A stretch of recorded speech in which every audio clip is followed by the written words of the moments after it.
मुंडेंचा मंत्रिपदाचा राजीनामा हा त्यांच्या अडचणीचा शेवट नाही तर फक्त सुरुवात होती।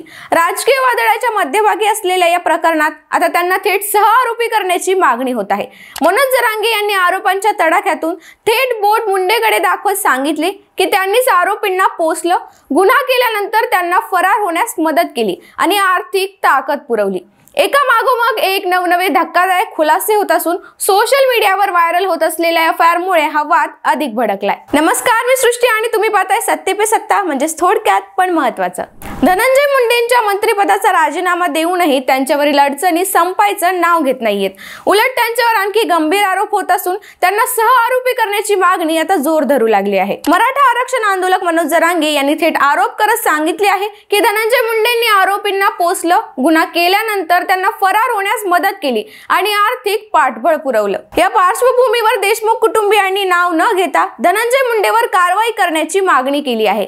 देशमुख कुटुंबियांनी स्पष्ट शब्दात कोणाचेही नाव घेतले नसले तरी त्यांच्या आरोपामधून थेट धनंजय मुंडे यांच्यावर बोट ठेवले जात असल्याचे स्पष्ट होते। दरम्यान या संपूर्ण प्रकरणात आणखी एक वळण आले आहे। काही दिवसांपूर्वी आमदार शिवराज बांगर याचा एक जुना एफआयआर सोशल मीडियावर व्हायरल झाला होता। त्यात बांगर यांनी वाल्मिक कराडकडे खंडणी मागितल्याचा आरोप होता। त्यावर बांगर यांनी आपले स्पष्टीकरण दिले। मात्र आता थेट धनंजय मुंडे यांचा 2007 मधील एक एफआयआर समोर आला आहे, ज्यामध्ये त्यांच्यासोबत वाल्मिक कराड यांचेही नाव आहे। या एफआयआर मध्ये धनंजय मुंडे आणि वाल्मिक कराड यांनी मिळून किशोर फड यांना गाडीत कोंडून जाळण्याचा प्रयत्न केल्याचे नमूद आहे।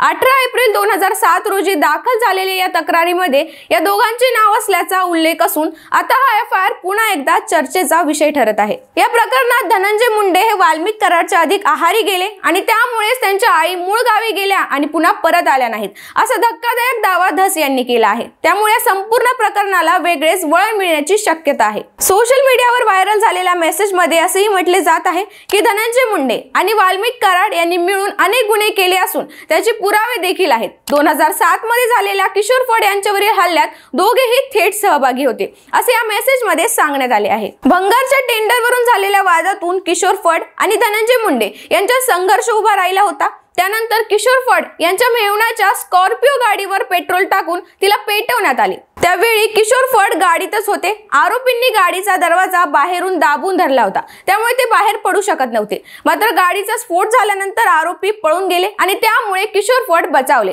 असे एफआयआर मध्ये नमूद आहे। धनंजय मुंडे यांच्या नावाला जोडले गेलेले हे नवीन आरोप त्यांच्यासाठी आणखी अडचणी निर्माण करणारे ठरू शकतात। एकीकडे त्यांच्यावरील नवनवी खुलासे समोर येत असताना दुसरीकडे राजकीय क्षेत्रातही उलथापालथ सुरू असल्याचे दिसत आहे। याच दरम्यान बीडमधील आमदार संदीप क्षीरसागर यांच्या कार्यकर्त्याने एका व्यक्तीला मारहाण केल्याचा व्हिडिओ सध्या सोशल मीडियावर चांगलाच व्हायरल होत आहे। याशिवाय आमदार प्रकाश सोळंके यांच्या नातेवाईकांनी केलेल्या मारहाणीचा एक व्हिडिओ देखील समोर आला आहे। आणि इतकंच नाही तर संदीप क्षीरसागर यांचा एक ऑडिओ देखील व्हायरल झाला आहे, ज्यामध्ये त्यांनी तहसीलदार डोके यांना थेट धमकी दिल्याचा आरोप आहे। या सगळ्या घटनांमुळे बीड आणि परळी भागात मोठी राजकीय खळबळ उडाली असून पुढे काय होणार याकडे सर्वांचे लक्ष लागले आहे।